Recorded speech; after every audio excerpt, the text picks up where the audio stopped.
Welcome to the EOB Podcast, where we talk about the weekend box office and the new openings this week. I'm Ben No, and joining me is Sen Dong. So Sen, welcome back. Really, welcome back, right? So you were, I guess, AWOL for the past 3 podcasts, and now you're back. Yeah, now I'm back. Yeah. All right. So I hope you enjoy your little break there. You missed out on Wonder Woman. You missed out on The Mummy. I don't think you missed out on Captain Underpants, but that's another story. Yeah. And also last weekend you missed out on Cars 3. Cars 3. Yep. Yes. So let's get right to it. We'll get to those movies that you missed out on, and you can jump right in and give your input. But let's jump right into the box office. Mm-hmm. So coming in number 1 is Cars 3, the third Cars movie, which is not directed by John Lasseter. Yeah. I mean, after Cars 2, you think that he just wants to not put his name on the Cars movie anymore. Why? Even though it's a pet project of his.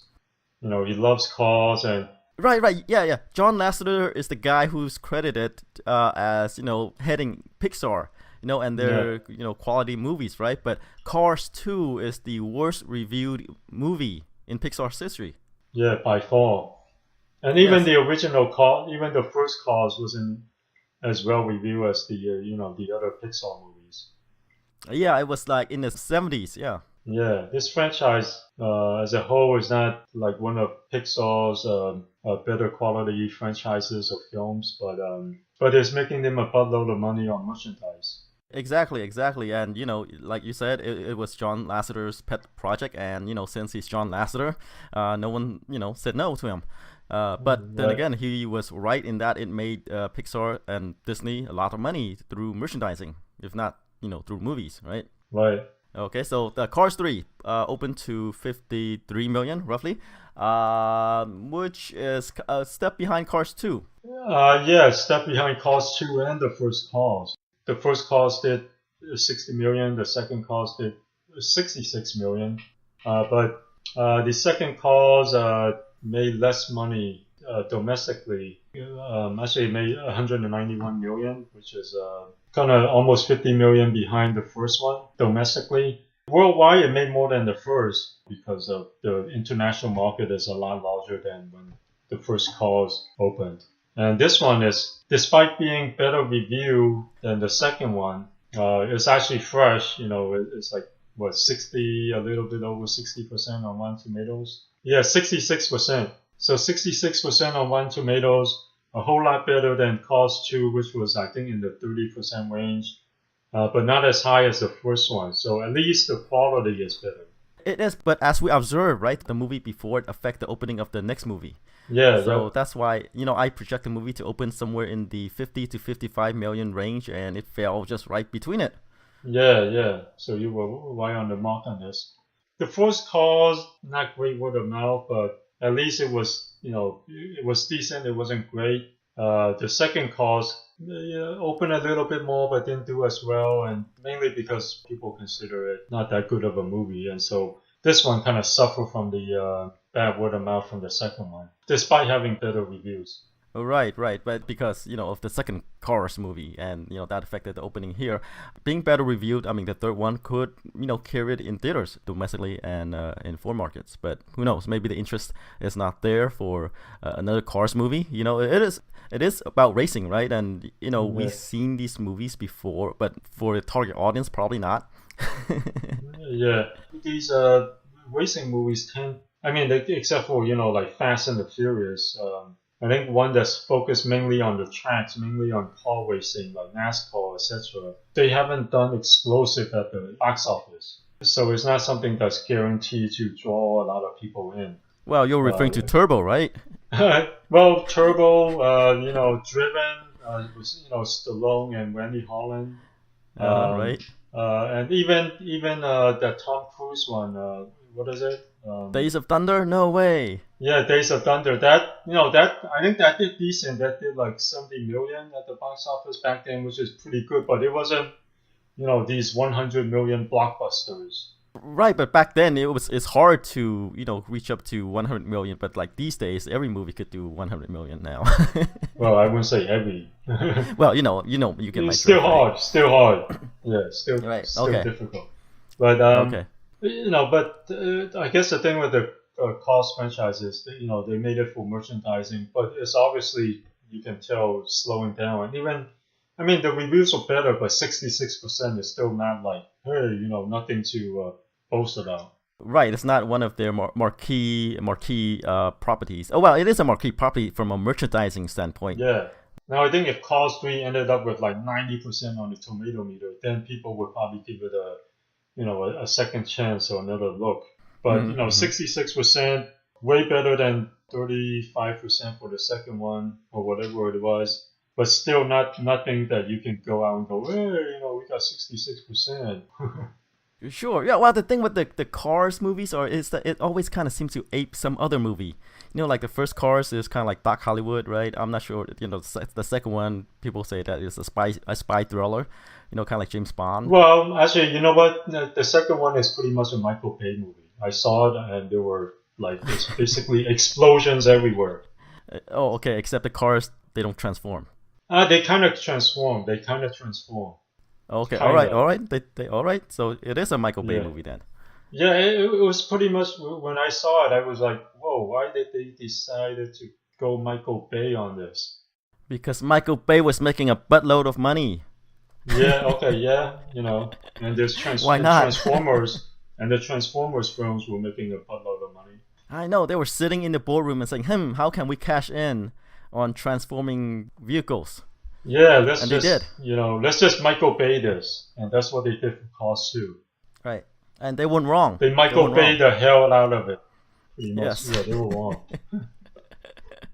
And now they come back with Cars 3, and I guess, like I said, it was kind of a return to the roots, getting back on track, about racing. Right, him coming back from injury, Right. Yeah. And that's it. And this one's directed by Michael Fee. Brian Fee, not Michael Fee, but Brian Fee. Yeah. He did some storyboard work on the earlier Cars movie and a couple others. Yeah, right. But yeah, the droppage, we'll have to see how it does overseas. But this is a pretty. What's the percent drop off here? For which one? From the second to the third, that's like about 20%. I guess not too bad. Okay, I'll go with what you say, but you can see the drop off there. Yeah. Our non-existent listener can do their own math. Yeah. They're smart that way. But the thing is, in overseas, right? I mean, with the first Cars movie, the worldwide take is only 462. Cars 2 is 562, and for the third movie, I'm not sure if car racing is big overseas. It's big in Europe. It is, but it's not like a huge market, in for example China, and some other more major markets. So, it might get a bump there just because there are more theaters, more people. But who knows what else is opening against it. Yeah, I mean the Cars 2 did make significantly more overseas.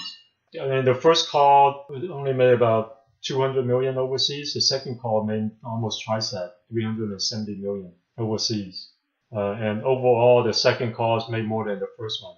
Right, and we can expect the same percentage again here, making more overseas than domestic with the Cars 3. Yeah. But, how much more, right? I mean, but then again, we want to see these franchises here like losing audience here, but it's gaining overseas. So Right. And 370 million is pretty huge. We'll have to see if. Oh, interesting. The second Cars didn't open in China. But even if it did, the Pixar movies tend not to be huge in China. Their movies tend to do in the 20 to 30 million range in China. So Cars 3 can't expect too much from China. But the second one did do 370 overseas, which is still pretty big. Well, one of the reasons why Cars 2 didn't open in China is because, they have this quota system, right? And there were no co-production deals back then. Yeah. Well, I'm not sure if it opened in China or not. I don't see it in Box Office Mojo, but right. I mean, if it did, it probably had numbers for it, right? I mean, I don't see why not. Since I'm not sure. Sometimes they screw up on their international. Okay.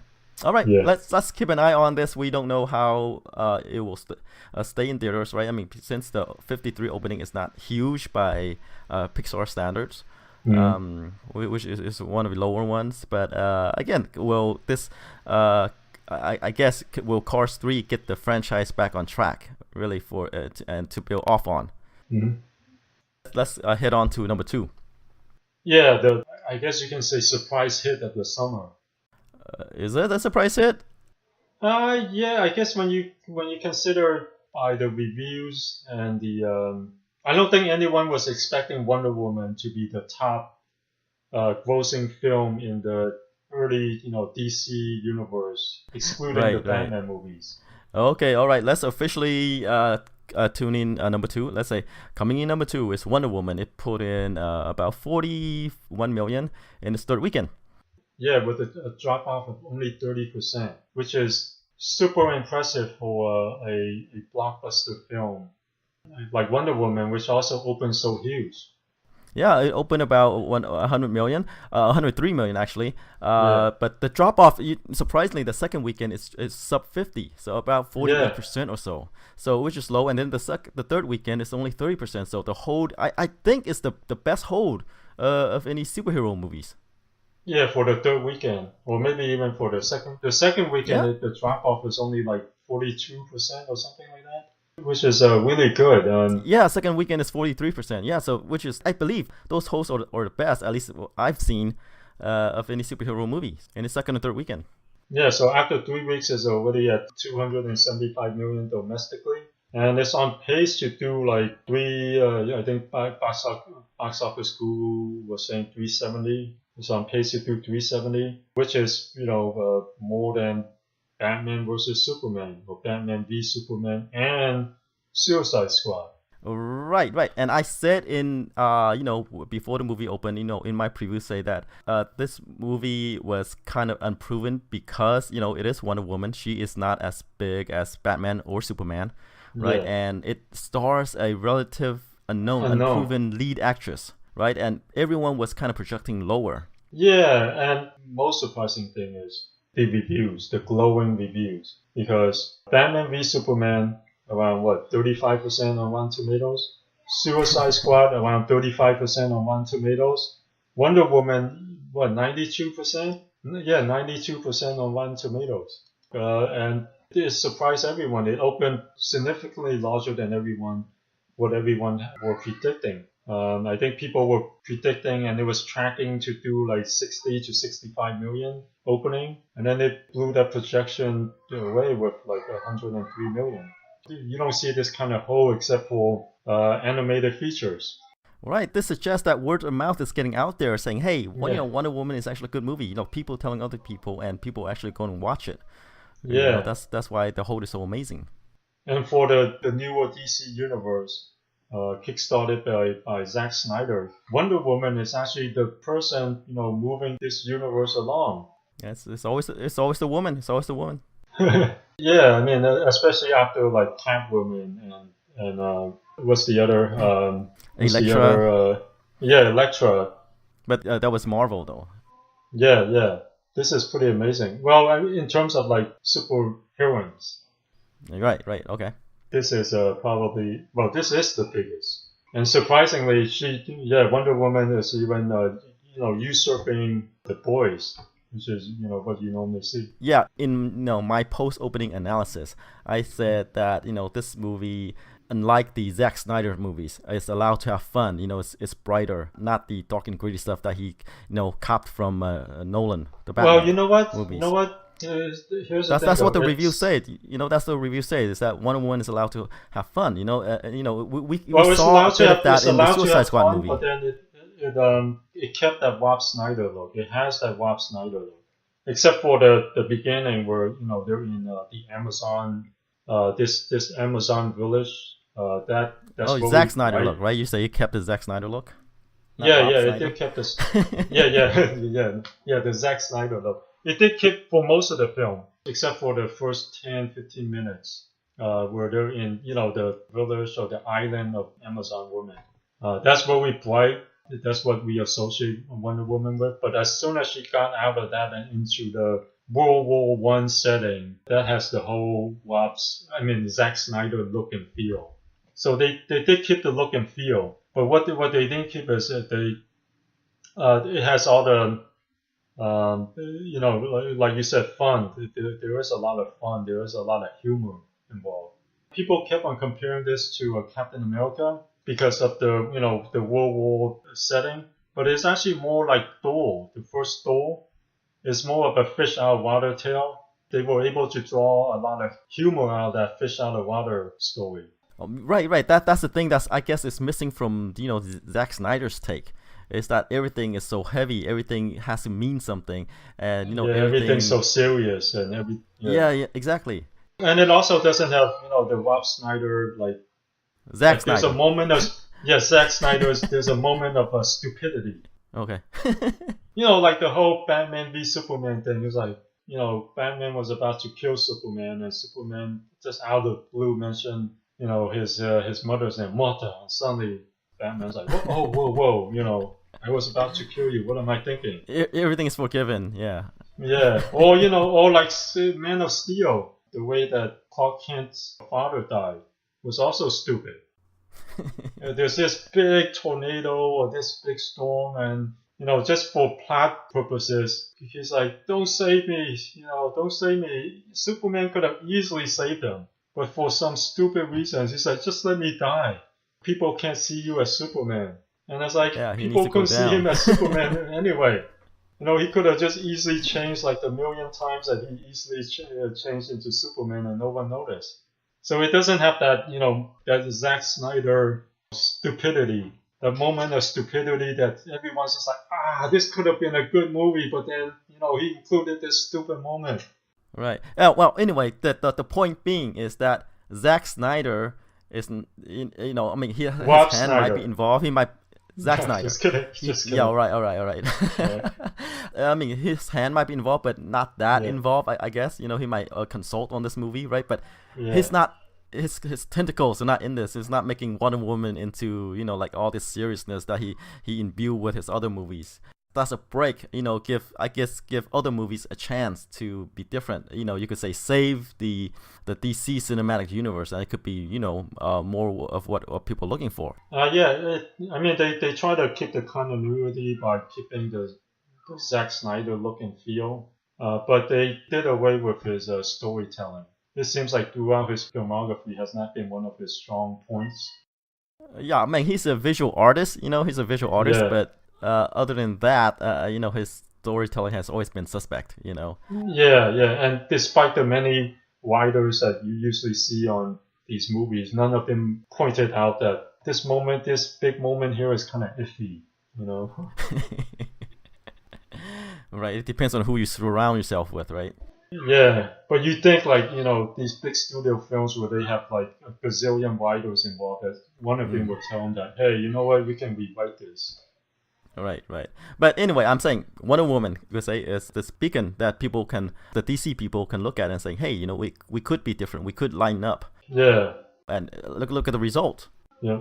What's the next one? Is it Aquaman or? Oh yeah, Justice League.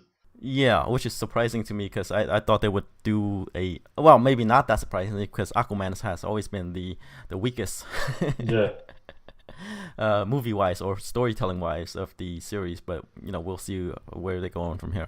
Yeah, what they do with Aquaman. I guess the biggest test is really Aquaman, right? Because Yeah, although Justice League, Zack Snyder is taking a leave of absence, and now Josh Whedon is there to patch it back up. Usually, when they say they have to spend more time with their family, I'm thinking he's either fired or forced to resign. You read about that, right? He took a leave of absence. No, I haven't been keeping up with the Justice League news or Zack Snyder news, so that's kind of surprising to me. Yeah, I think a couple of weeks ago he had to take a leave of absence for family reasons. I think he said his daughter committed suicide like 3 or 4 months ago, and I guess he was affected by that.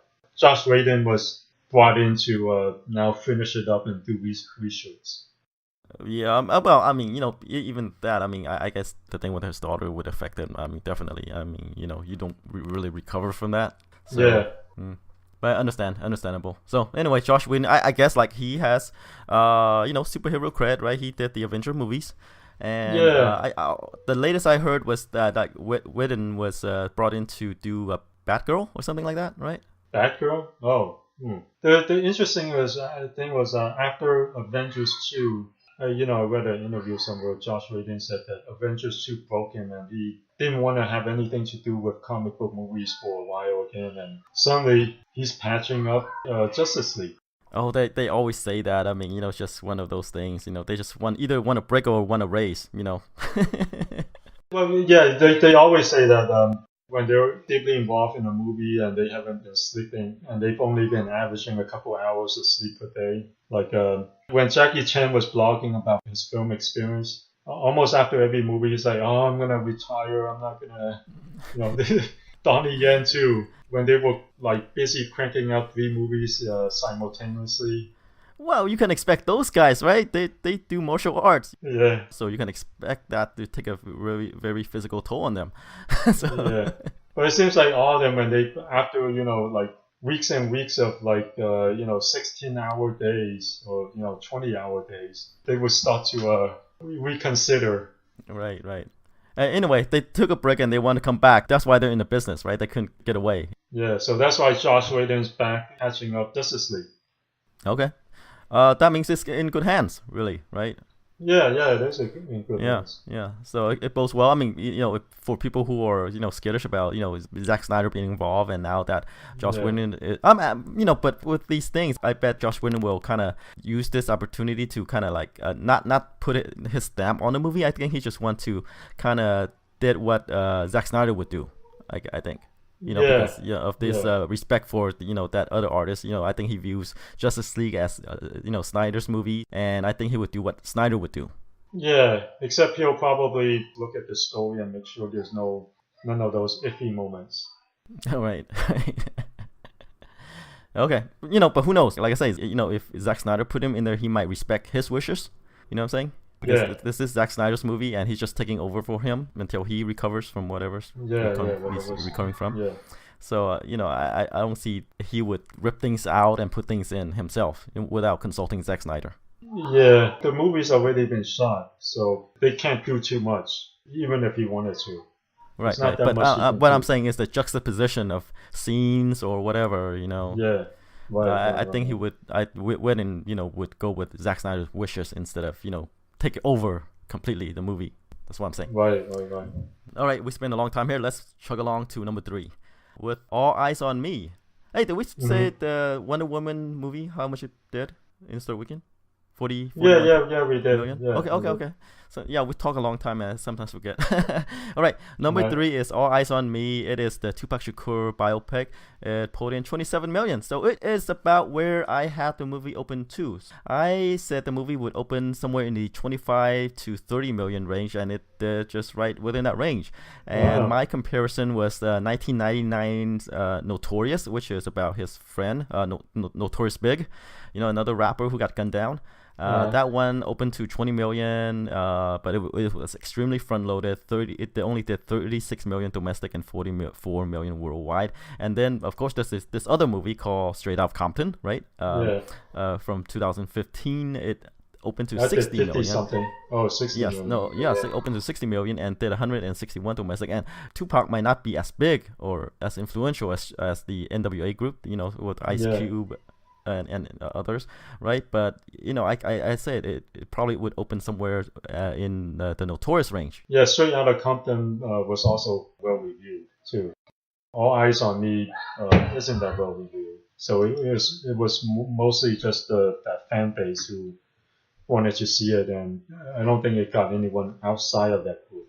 Yeah, and I said the movie is similar to Notorious, 1999's Notorious, 20 million also. I give it a slight bump because Tupac is more well known than Notorious Big, right? Or Biggie, I think his name's Biggie or something like that. And reviews is only 24%. So again, with that movie, I think it's gonna be front loaded as well, and then it's gonna drop a huge in the coming second week or in coming weeks. Right. That's actually the surprise, the biggest surprise.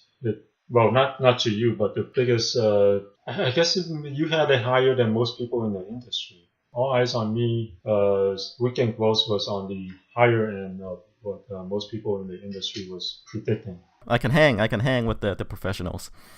Yeah. All right. How about we move on to number 4, a movie that you missed out on in your absence. It pulled in about 40 million over the weekend. Domestic gross so far is 56 million, and the budget is 125. Worldwide right now is at 295. Yeah, which is pretty good for a movie that even budgeted as high as 125 million. Like the previous film, was it Dracula Reborn or something? Yeah, with Evan, right? Yeah. Luke Evans. Yeah, Luke Evans. Okay, yes. Right. Yeah, Luke Evans. So anyway, the Mummy stars Tom Cruise, and they say this is like the kickoff to the Universal's Dark Universe a set of movies, which I guess focus on the classical movie monsters like the Mummy, Frankenstein, and I'm sure Wolfman is in there somewhere, right? But the Mummy has Russell Crowe as Dr. Jekyll, Mr. Hyde in there as well, so he has some scenes. Supposedly, officially, this is the first movie in this universe. But then we hear that Dracula was supposed to be the first. No, Dracula. No, I think they went back and shoot some scenes to connect it to the rest, I believe. But that movie was made before they decided to do this, Dark Universe thing. I'm not sure. I think even back then when they did Dracula, I think that was the beginning of it. Dracula even had a post-credit sequence. The eye patch guy. There's a I know, but patch guy. That was, they did that scene to kind of connect it to the rest, but I think they didn't do it before they made the movie, before they made the decision to do this, cinematic universe themselves. I think they started with Dracula Untold, but with the Mummy, they got Tom Cruise, who's obviously a bigger star. And because Dracula Untold didn't do nearly as well as they were hoping it to do, they probably wanted the Mummy to be the Kickstarter. But I think Dracula Untold was the first, because there was that post-credit sequence, and they didn't get Tom Cruise until pretty late in the stage. And because they got Tom Cruise, they're like, oh, we're going to call this the beginning. Because they think not enough people saw Dracula Untold anyway. Okay. In a case, right? This is another movie in this supposedly dark universe set of movies. Okay, I have to say the domestic opening is not that good, but again, it did well overseas, so that means it's off to a good start. It's hard to say. You know what? It followed the exact same pattern as Dracula Untold, which did disappointed domestically, but did a lot better overseas. Dracula Untold did 56 million domestically and 161 million overseas. So total is like 217 million based on a budget of 70 million, which is, makes it profitable, but I think they were hoping for better. Yeah, but since this one stars Tom Cruise, and as I said, he is a big international star, so it did, pretty well overseas. So that's where this movie is gonna get its legs. And it already made 239 million overseas, in foreign markets. For a total worldwide of nearly 300 million. Yeah, I mean, so it's very similar to Dracula Untold, where the domestic isn't. If you look at just domestic figure, it's disappointing, kind of a bomb. But because of international, these movies will make profits. But I'm not sure if it's enough to. I mean, they'll probably continue to make it, but I'm not sure how much further they can go with this thing. I don't think it's off to the start that they were looking for. Well, if they pitched me a classic monster cinematic universe, I would shut them down. But that's just me, But it just depends on how they build this thing up, right? Because they don't really have anything to draw from, right? They have to create these new situations for these monsters to connect, right? They're gonna have this team up a la the Avengers at some point. Right? So I mean, how's that gonna work out? They don't have Ultron or anything, or it's gonna be world destruction again with these cinematic, with these monsters, right? I forgot to mention. I put this in first. It pulled in about 14 million in the second weekend with a 56% drop off. Right, so it's It's leaving theaters pretty soon. Right. Like I say, it's not doing that well domestically, but the overseas is saving its bacon, and Yeah. they're going to I think continue to make this for the overseas market. domestically is considered a bomb. Especially because of such a high budget. We'll probably do at most, I don't know, 80 million domestically on a budget of 125 million. But the overseas is making up for it right now. The overseas figure is pretty good. It is, but the problem is how do they really the lure is not there for these movie monsters to come together, right? What is what's the point? What's their motivation? They have to figure that out. I mean, what is the point of existence for these monsters?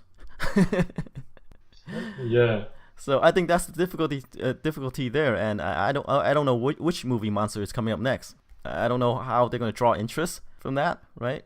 Except throw movie stars at it. That's what they did with the Mummy. They even have Russell Crowe starring as the Dr. Jekyll or Dr. Hyde. Dr. Jekyll and Mr. Hyde. Yeah. Yeah. So they're all throwing movie stars at it, but it doesn't seem like the kind of movie that should star movie stars. Who knows? Well, they're trying to create something larger, and that they have to spend these money. But when they announce it, we're asking like, what's the point? Yeah. Does it really lend itself to these type of movies? Taken alone, right? It's doing well overseas. If this is a standalone movie, we would say, hey, it's doing well overseas. Yeah, but that's all you can say. As a whole arching set of movies, right? We're saying, it's getting dicey. Especially in the U.S., it's getting we don't care. Exactly, right, and we say that this movie will affect the next one, and right, so it does not bode well for the next movie. Yeah, at least it's not a Mummy. They're not making a Mummies 2. Not yet. Yeah. At such a low domestic gross, the second one is only gonna get dramatically worse. So the good thing for them is they're coming up with a different monster. Yes, but how do they connect these monsters? Because they were like I said, the lure is not there for it. I mean, with the comic books, you have all these sources to draw from, and people are familiar with them, right? But this one has there ever been a monster team up? I think there might be one or two. Like kind of like these Godzilla versus King Kong movies or something like that. No, but I mean in terms of the like Frankenstein and the Mummy and the Wolfman. In cartoons. All I know is cartoons. Oh, right. And they're comedies. Yeah. But like you said, though, there's no... I guess like the Marvel Universe, they have Iron Man to bring everyone together. And then the DC Universe, they have Batman to bring everyone together. Although now it looks like Wonder Woman. It's going to be Wonder Woman. But with these monster movies, there's there's nothing to suggest that there should be a team-up. Yes. and there's no, I guess the Mummy is supposed to be the one that's going to get them all together because of the Brandon Fraser Mummy movies that did so well back in the day. Yeah, but they're comedies, But this one, they're trying to have like serious thing that affects the world, Yeah, because the Brandon Fraser Mummy was essentially Indiana Jones. He was essentially playing Indiana Jones. Right. So, anyway, that's what they try to do. The overseas market is saving, this series bacon right now. Yeah.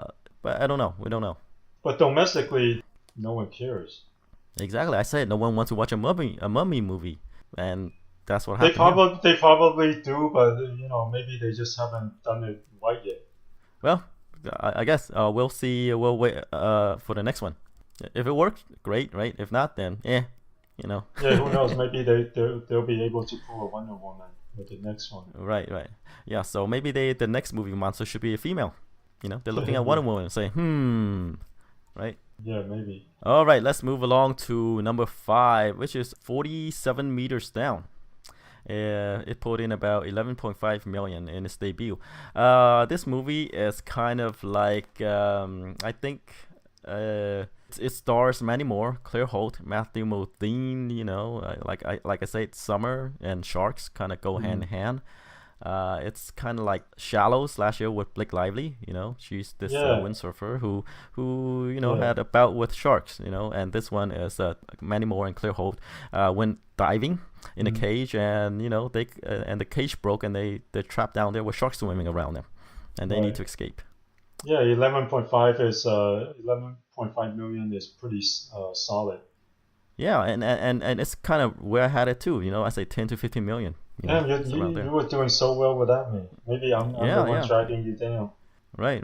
So I expect a huge drop off again Yeah. because it does stars Mandy Moore and Claire Holt. I mean, who are they? Even though Mandy Moore kind of has a singing career. Yeah. She was doing decent with the romantic comedies too, and then she just kind of disappeared. Right. But Mm. she hasn't broken out yet. So Yeah. there.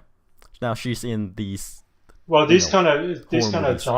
genre films tend to drop out pretty quickly. They tend to be Mm-hmm. pretty front loaded. Right.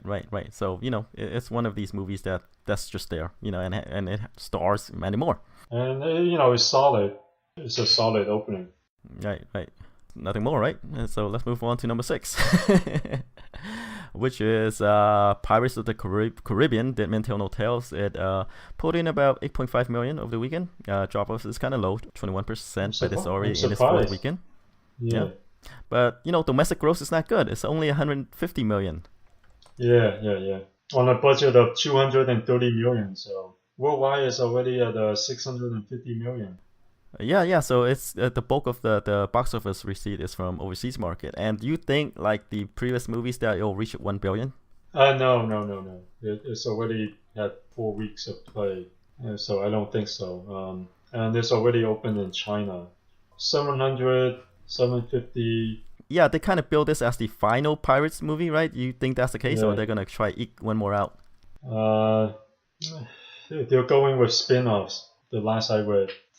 Oh, okay. Well, that means they are trying to eke more You, out of this. yeah, Yes, you know how they are. Spin-offs, reboots. right. They'll And milk it. without Johnny Depp's $20 million salary. Yeah, right. All right, let's move on. So a film that one of the new releases that actually kind of disappointed, Rough Night, comedy, women's comedy, starring Scarlett Johansson, Kate McKinnon from SNL. You would think with Scarlett Johansson in this kind of movie that it would open a little better, but the audiences just kind of ignored it. They did 8 million over the weekend on a budget of 20 million.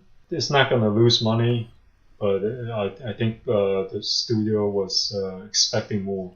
Well, I kind of, the opening was kind of, where I had it as well. I said about 10 million opening because, I said that Scarlett Johansson looks kind of out of place in this comedy. Mm-hmm. And when the main star is kind of like overshown, I mean, like the best thing is probably Kate McKinnon's character. Mm-hmm. Then the movie is in trouble. Mm-hmm. So and it also has a kind of like thematically, it bears a similarity to 1998's Very Bad Things, which is kind of like the male version of this movie. Against stripper who died, and they have to cover up Oh, right. the death. Except this one's a bachelorette party that went horribly Exactly. long. Yeah. So kind of similar movies, and yeah, that's where I had it. It's like I'm not, I don't think the appeal is there, even though it stars Scarlett Johansson. But Mm. we kind of knew that, right? And Scarlett Johansson does not guarantee big openings with her Ghost in the Shell movie, right? Yeah. And she had a really rough night with that one too. Well, Okay. Ghost in the Shell was kind of weird, but the Luc Besson movie Lucy did really well. I guess people want to see her in action movies that are more like Western. Not Ghost in the Shell was just kind of weird.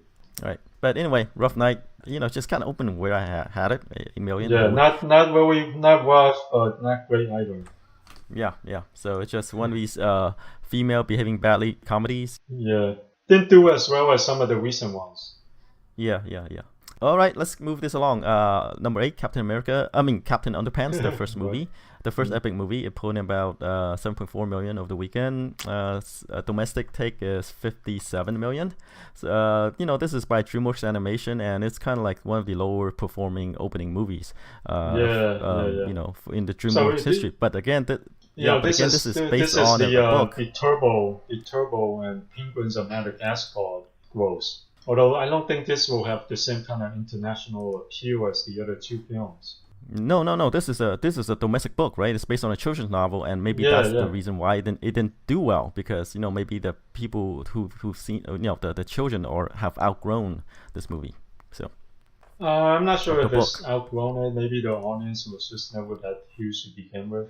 Well, it's the same kind of audience as a Diary of a Wimpy Kid. No, those films do around 50, 60 million, which is pretty much how this one is doing. Yeah, but it's worrying. Well, yeah, but I read that they made this movie for around 45 million or so, which is pretty good. Oh, if they made this movie for around 45 million, then it's pretty good. So they're gonna make a profit, especially when it comes out on home video, because I think something like this will get a lot of home video sales because there's a fan base. They'll probably just gobble it up when it comes out on Blu-ray. Right. So it's not as a failure as the first suspect. Yeah, so if they only made it for 45 million, you can call this a modest hit, because unlike Turbo and Penguins of Madagascar, both of which cost around 120 million, those films were over budgeted, and if not for their international takes, they would have lost money. Yeah, but it's still disappointing considering that's by DreamWorks Animation. I mean, they were Yeah, kind of like on a roll, with yeah, their past couple of movies, and then Captain Underpants came along.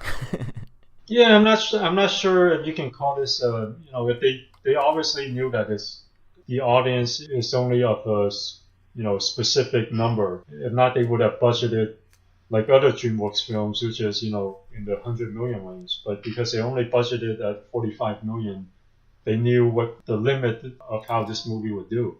Right, right. Because if they think it's going to be any bigger, they would have budgeted like any other DreamWorks animated features, which in the old days was upwards of 120 million. But I guess nowadays, how much was the last one? How much did the last one cost? What I was the don't last one? quite remember.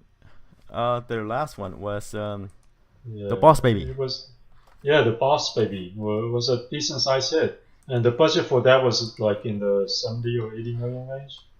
Yeah, I don't recall, but I'm sure they control their budget better because I don't think they're going for state of the art anymore. I think after Turbo and Penguins of Madagascar, they haven't experienced like the Shrek kind of grosses lately. Mm-hmm. But like I say, they need to recover from those things first. They need consistency, kind of like Universal's Illumination arm. They kind of need to build consistency before they can, have these huge grosses like Shrek. Oh, okay. Actually, the Boss Baby's budget was 125 million, so it was the usual DreamWorks budget. So I'm surprised that the budget for Captain Underpants, is only 45 million. Let's see. Let me do a quick look. Yeah. So Yeah, their numbers 38. around 40. Yeah, around 40 million. So they know. So obviously, if it's the budget's only 30 or 40 million, it's a modest hit. So they Mm-hmm. obviously knew that this isn't gonna what level of audience they're gonna get, and they budgeted accordingly. So with a budget of only 40 million, that's a decent sized hit. Yeah, yeah. Well, the surprising thing is like the reviews are good, but I guess the growth is not there. So Well, I guess this you can brand say, is not as popular as I thought it was. yeah. I mean, it's like the Diary of a Wimpy Kid's audience. Like those books span a lot of books, but there's only a certain amount of readers that gobble them up. They're not Harry Potter, for instance. Even though they're Right, right. bestsellers, like even though like remember what we said about bestsellers, we don't know if they're bestsellers that sold 1 million or 100 million. Right, right. All right, let's chug along since All you have to right. go. So number 9 is Guardians of the Galaxy Volume 2. It put in about 5 million. Domestic gross is 374. At the worldwide take is 844 million. Which is so far about 100 million more than the previous one. Right, right. It's doing well, so it bodes well for the third movie. And number 10 is It Comes at Night, this horror movie with Joe Egerton. Pulled in about 2.6 million. Drop off is 56 million. The drop off is higher than I expected to be, but then again, it has, it's not well reviewed. I thought it could linger in theaters like previous Joe Egerton movies, but, no, It Comes at Night is well reviewed. I was wrong. 87% at Rotten Tomatoes. So it is well reviewed, but it's not lingering in theaters as previous Joe Egerton movies. Right. And domestic gross after 2 weeks is only 11 million. Yeah, one of those horror films that, despite good reviews, isn't catching on. Oh, right. Okay, so that's it for the top 10. Why don't we move on to the lone wide release this week, and which is opening on a Wednesday, the 5th Transformer movie called The Last Night. So the last Transformers movie, there's a significant drop off domestically from the previous one. Well, see, the way the Transformer movies are named, it's kind of difficult to tell which one is which, like which one comes after the other one, right? But the movie peaked with at least domestically, with the second movie, right, which is Revenge of the Fallen, with a domestic gross of 402 million, 108 million opening, and The Age of Extinction, which is, was it number 4? The fourth one. That one opened only to 100 million, and but it only pulled in 245 million domestic. Yeah, so the audience was there on opening weekend, but it wasn't able to hold on. It made like 100 million less than the previous one, despite opening slightly better. And they opened it around the same time too, like late June, kind of like this weekend. The last 3 films have been surprisingly consistent in terms of the opening figure. They were around 100 million. But the last film did drop off the drop off was kind of steep. Right.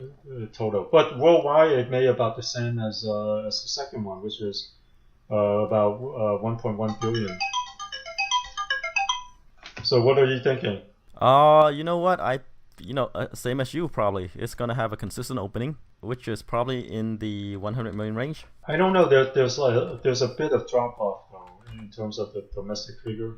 There is, but like I said, it could be 90 to 100 million, but I'm gonna go with 100 million there because the fans are there for some reason. The Transformer movies, as you've seen, right? They do open consistently well here, right? But the long-term prospect, is like, will they get in? The total domestic gross is gonna be low, as you expect as well. Yeah, let me see. You know what? I'm gonna go lower. I'm gonna say 70. Okay, 70. But since this is opened on a Wednesday, are we doing the 4 days? That's true. Or 3 days or 5 days? That's the weird thing. So fans are gonna go out to watch this. 5 days. I would say 100 million. 5 days. 5 But days, if it's just a 100 3-day, I would think 70 because I think there's a drop off. Okay, so 3 days, 70 million. Okay, let me kind of revise that as well. So, 5 days, I'm gonna do 130 million. Oh, whoa. Okay. That's 5 days. I guess 3 days is gonna be 100 million. All right. They probably build this as Michael Bay's final Transformer movie. Again, so it's probably gonna be poorly reviewed. Reviews are not out for this movie yet. But this is Michael Bay. The fans of Michael Bay are gonna turn out for this movie, as we've seen in the with the previous openings. This one has Optimus Prime with a sword fighting other robots. Right. Mark Wahlberg's in this movie again. Yeah, and so is Academy Award-winning actor Anthony Hopkins. Yeah, right. But humans don't really matter here. Yeah. They could since you mentioned another human, I might as well bring in. But the question is Mark Wahlberg a human? That's the question, though, right? Hey, but Anthony Hopkins has medal. Okay, all right. I mean, Academy Award. He has Academy Awards. Right. This Transformer movie has Oscar-winning actors. Yeah. Right. So I guess we're kind of there. I mean, you're not that high on the Transformer opening movie, last night. So with 70 million 3 days, 100 million 5 days. Based on the domestic growth of the previous one, there seems to be a wariness, like sequel Eyez, and so that's what I'm going with. Okay. Well, what I'm going with is that they clear out the calendar for this one. This is the new release, wide release of this week. And other movies are already in theaters for a couple of days. I don't think Cars 3 is gonna hold up that well. So we'll see. I think between Cars 3 and Transformers, I think kids might want to watch Transformers. Who knows? Well, here's the thing. Family films always hold up pretty well, so I expect Cars 3 to hold up decent. Wonder Woman is holding up really well. That's why I'm thinking there's going to be some drop off. All but right, I gotta all right. go. So Okay, you gotta go. All right, then that's it for this week. Tune in next week. all right, see you guys.